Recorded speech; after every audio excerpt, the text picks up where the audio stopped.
E aí, você se lembra como foi o seu processo de aprendizagem da leitura e da escrita?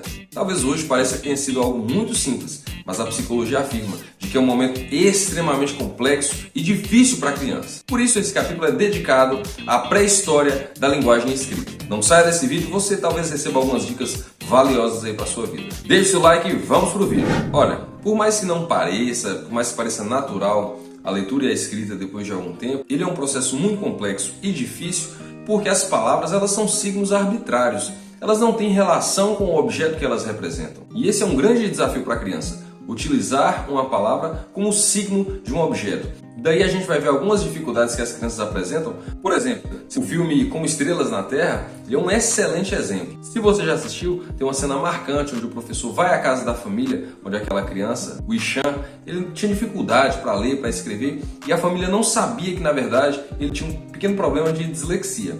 Ele tinha dificuldade em escrever, em ler, e aí o professor, que também era dislexo e reconheceu esse problema em cheio, ele vai na casa da família e ele apresenta ali para o pai a dificuldade da criança. E o pai tem problema em receber essa informação, em acreditar na palavra do professor. Então o professor ali, ele pega ali uma caixa de um brinquedo e com alguns inscritos ali, algo que parecia japonês, chinês, alguma coisa assim. E aí ele pede para o pai, leia por favor. E o pai diz, não, eu não consigo, eu não sei. E ele insiste, não, mas você está fazendo de difícil por quê? Pare de ser preguiçoso, você consegue. E naquele momento, o professor mostra para o pai a dificuldade que aquele menino tinha com a leitura por conta da dislexia. Mas, em certo sentido, todos nós temos dificuldade no primeiro contato com as letras, com as palavras. Então, mediante a toda essa dificuldade, a pergunta que fica é: como o ser humano começou a utilizar a linguagem escrita? Então, Vygotsky lança mão de um estudo de Wundt, que verifica que os inscritos pictográficos eram, na verdade, representação de uma antiga linguagem gestual. Vygotsky vai dizer que a linguagem gestual seria a escrita no ar. Isso é muito bonito. É muito comum que as crianças, nos seus primeiros anos de vida, utilizem-se muito dos gestos, das interpretações corporais. E que isso, convertendo-se em linguagem pictória, seria um tipo de linguagem escrita bastante rudimentar, se analisarmos com os olhos de hoje. Outra verificação que Vygotsky faz quanto a isso é que os gestos eles se encontram presentes nas brincadeiras. Então a criança, quando ela se comporta de determinado modo, ela se utiliza de uma gesticulação para demonstrar aquilo que ela deseja. Então é muito comum a gente ver uma criança, eu via isso muito aqui em casa, enrola ali uma toalha, uma trouxa de roupa, coloca assim e faz como se estivesse com um bebê no colo e começa a dar de mamar. E ele vai dizer que esses gestos, eles dão significado, eles dão sentido. E isso é um mecanismo de linguagem que a criança está desenvolvendo ali no seu brincar. Vygotsky então vai mais longe na brincadeira. E ele oferta alguns objetos ali e começa a dar nome a cada um desses objetos. Alguns são um médico, outros são um porteiro, outros representam uma farmácia, uma igreja, uma casa.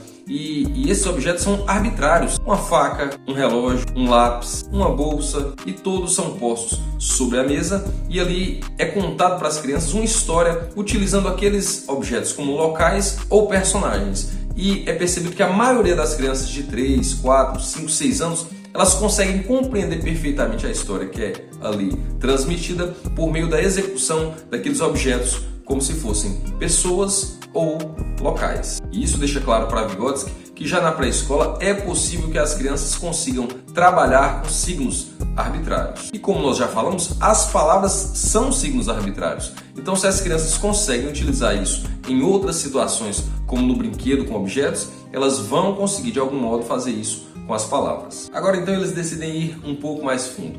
Eles querem agora saber como se inicia de fato o processo de escrita e como isso se torna um signo para a criança. Então eles vão dar ali para as crianças algumas frases. Essas frases eram acima da capacidade daquelas crianças. Elas ainda não conseguem ler e escrever com perfeição e essas frases eram dadas a elas para que elas decorassem. Visto a impossibilidade, a dificuldade que elas tinham em decorar a frase muito grande, foi dado a cada uma delas uma folha de papel, um lápis, uma caneta, para que elas pudessem ali anotar aquilo que elas ouviam. O resultado nós já sabemos. Como as crianças não sabem ler e escrever, elas veriam aquilo como inútil até. As crianças de 3, 4, até 5 anos, elas percebiam certa inutilidade no papel, no lápis, e não conseguiam transcrever aquilo que era dito. Mas dentre esse grupo, algumas crianças de 5, 6 anos elas se destacavam, porque elas pegavam o lápis e tentavam reproduzir alguma coisa ali que era dito. E em determinado momento, os rabiscos feitos pareciam ter sentido e ajudavam elas a reproduzir a frase que era dita. Como forma de confirmar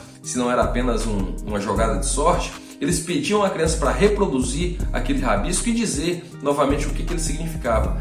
Ou seja, a criança havia atribuído a determinada forma de rabisco um significado. E é exatamente aquilo que nós fazemos com as palavras. Essas palavras arbitrariamente representam objetos que não têm relação direta ou alguma. Aqui parece que, mesmo mediado, haver o início de um processo de escrita pela criança. O que Vygotsky nos apresenta é que é muito difícil determinar uma conclusão de como a escrita toma valor na criança. Mas aquilo que Vygotsky verifica é que o brinquedo de modo gestual, o desenho com a finalidade de representar um objeto, são ações distintas de um processo unificado. Encerrando então o capítulo, nós temos aqui algumas conclusões feitas por Vygotsky. A primeira é que, para o autor, seria mais útil transferir o processo de aprendizagem da escrita e da leitura para a pré-escola. Ou seja, seria mais ou menos ali 4, 5 anos, a criança já estaria, segundo os estudos de Vygotsky, apta a iniciar o seu processo de aprendizagem da leitura e da escrita.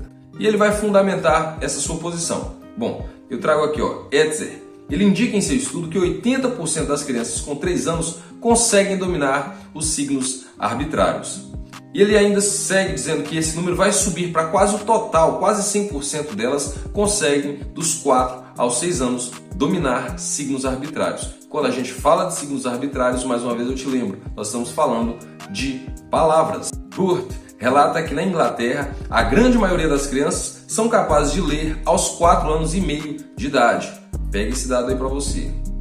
Montessori é favorável ao ensino de leitura e escrita em idades precoces. A única coisa que Vygotsky vai questionar de Montessori é o método utilizado e as formas, mas a idade ele aprova. A segunda conclusão, seguindo essa linha, é que isso deve ter significado para a criança. Somente assim ela vai desenvolver não um hábito apenas de mão, ou seja, não apenas uma mecânica, mas sim um ato complexo de linguagem.